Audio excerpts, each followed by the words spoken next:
ನಮಸ್ಕಾರ ಎಲ್ಲರಿಗೂ. ಇವತ್ತು ನಾನು ಸ್ಪೈಸಿ ಪೆಪ್ಪರ್ ಚಿಕನ್ ಹೇಗೆ ಮಾಡೋದು ಅಂತ ತೋರಿಸ್ಕೊಡ್ತಾ ಇದ್ದೀನಿ. ನಾನಿಲ್ಲಿ ಪ್ಯಾನ್ ತೊಗೊಂಡಿದ್ದೀನಿ. ಪ್ಯಾನ್ಗೆ ಎಣ್ಣೆ ಹಾಕ್ತಾಯಿದ್ದೀನಿ. ಸ್ವಲ್ಪ ಎಣ್ಣೆ ಹಾಕಿ, ಎಣ್ಣೆ ಕಾದ ನಂತರ ನಾನೊಂದು 5 ಹಸಿಮೆಣಸಿನ ತೆಳ್ಳಗೆ ಕಟ್ ಮಾಡ್ಕೊಂಡಿದ್ದೀನಿ, ಅದನ್ನು ಹಾಕ್ತಾಯಿದ್ದೀನಿ. ನಾನು 4 ಈರುಳ್ಳಿನ ತೆಳ್ಳಗೆ ಉದ್ದು ಕಟ್ ಮಾಡ್ಕೊಂಡಿದ್ದೀನಿ, ಅದನ್ನು ಹಾಕಿ ಸ್ವಲ್ಪ ಚೆನ್ನಾಗಿ ಎಣ್ಣೆಯಲ್ಲಿ ಫ್ರೈ ಮಾಡ್ಕೊಳ್ಳೋಣ.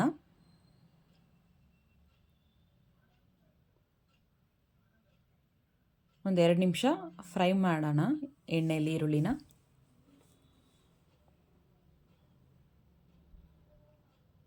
ಇಲ್ಲಿ ನಾನು 1 kg ಚಿಕನ್ ತೊಗೊಂಡಿದ್ದೀನಿ. ಚಿಕನ್ನ ಇವಾಗ ಹಾಕೋಣ. ರುಚಿಗೆ ತಕ್ಕಷ್ಟು ಉಪ್ಪು, ಸ್ವಲ್ಪ ಉಪ್ಪು ಹಾಕಿ. ಉಪ್ಪು ಸ್ವಲ್ಪ ಕಡಿಮೆನೇ ಹಾಕೊಳ್ಳೋಣ. ಇವಾಗ ನಾನು ನೀಟಾಗಿ ಮಿಕ್ಸ್ ಮಾಡ್ಕೊತಾ ಇದ್ದೀನಿ.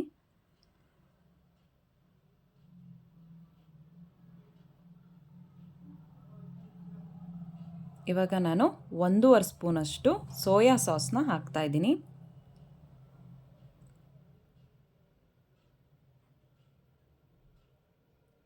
ಸಾಸ್ ಹಾಕಿದ್ಮೇಲೆ ನೀಟಾಗಿ ಒಂದು ಸತಿ ಮಿಕ್ಸ್ ಮಾಡ್ಕೊಳ್ಳೋಣ.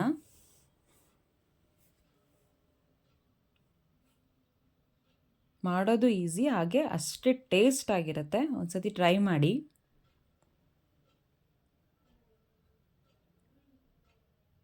ಸಾಸು ಚಿಕನ್ ಜೊತೆ ಸ್ವಲ್ಪ ಮಿಕ್ಸ್ ಆಗಬೇಕು. ಇವಾಗ ನಾನು ಇದನ್ನು ಮುಚ್ತಾ ಇದ್ದೀನಿ. ಇದನ್ನು ಒಂದು 10 ನಿಮಿಷ ಬಿಟ್ಟು ಮತ್ತೆ ನಾನು ಓಪನ್ ಮಾಡ್ತಾ ಇದ್ದೀನಿ.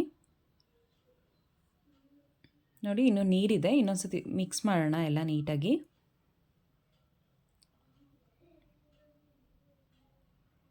ಇವಾಗ ನಾನು ಮತ್ತೆ ಮುಚ್ತಾ ಇದ್ದೀನಿ. ಒಂದು 5 ನಿಮಿಷ ಬಿಟ್ಟು ಮತ್ತೆ ಓಪನ್ ಮಾಡಿ ಚಿಕನ್ ಬೆಂದಿದೆಯಾ ಅಂತ ಚೆಕ್ ಮಾಡೋಣ. ಚಿಕನ್ ಇವಾಗ ಬೆಂದಿದೆ. ನಾನಿಲ್ಲಿ 1 ಸ್ಪೂನಷ್ಟು ವಿನೆಗರ್ ತೊಗೊಂಡಿದ್ದೀನಿ.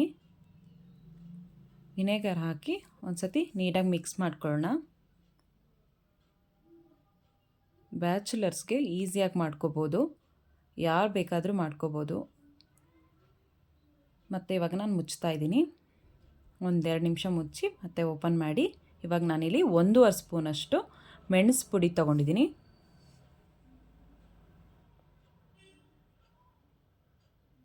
ಇದನ್ನು ನೀಟಾಗಿ ಮಿಕ್ಸ್ ಮಾಡ್ಕೊಳ್ಳೋಣ.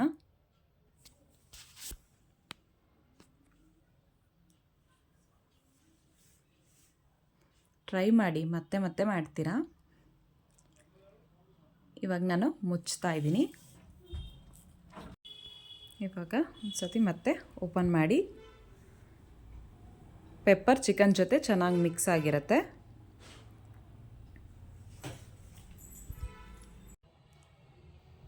ಈ ಥರ ಮಾಡಿಕೊಟ್ರೆ ಮಕ್ಕಳು ಖುಷಿಯಿಂದ ತಿಂತಾರೆ. ಒಂದು ಸತಿ ಮಾಡಿ ಹೇಗಿದೆ ಅಂತ ಕಮೆಂಟ್ ಮಾಡಿ, ಲೈಕ್ ಮಾಡಿ, ಶೇರ್ ಮಾಡಿ, ಸಬ್ಸ್ಕ್ರೈಬ್ ಮಾಡಿ. Thank you.